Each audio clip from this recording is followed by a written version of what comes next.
कि अगर राष्ट्र की चिंता करोगे तो जितनी बार 5 साल में वापस आओगे, तुम्हें भरपूर समर्थन के बाद वापस दिल्ली भेजेंगे। आपने 14 पैदा किया, आप अपनी उस पुरुषार्थ को देखिए, उस तेज को देखिए। 14 के बाद मात्र 3 साल के अंदर एक राज्य जिसकी जनसंख्या पाकिस्तान से भी ज्यादा है, उस राज्य में 3 साल में लोगों को यह चेतना पैदा हो गई कि अब चाटुकारों को उत्तर प्रदेश की गद्दी पर नहीं बैठाना है, एक संत को बैठाना है।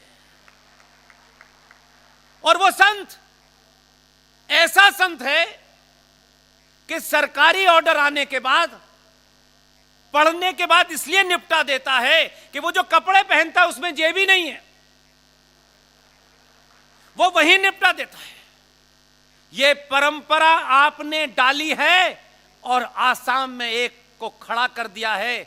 संत का मतलब यह कतई नहीं होता कि गेरुए वस्त्र पहनने से लोग संत होते हैं, मैं नहीं मानता।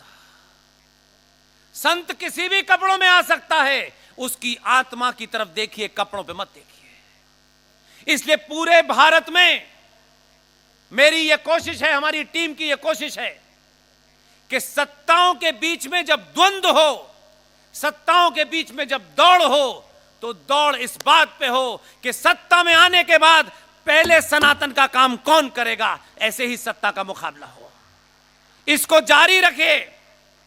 मेरी आवाज, उसको आपने स्वर देने के लिए यहां मुझे बुलाया, इतना सम्मान दिया, मैं इसके लिए सच में बहुत आपका कृतज्ञ हूं, आपका धन्यवाद करता हूं। इस मुहिम में मेरी अगर आपको रात के 1 बजे भी जरूरत हो तो आप 1 बजे भी मुझे बुला सकते हैं। मैंने ये सोच करके ये काम नहीं किया है कि ये काम बेरोजगारी में करें।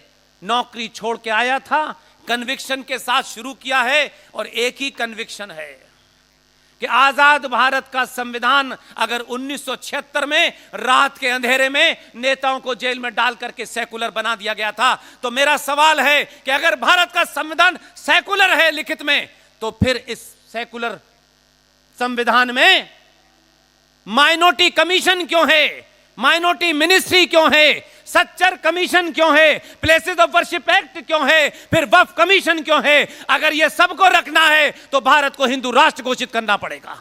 बहुत बहुत धन्यवाद। Thank you very much.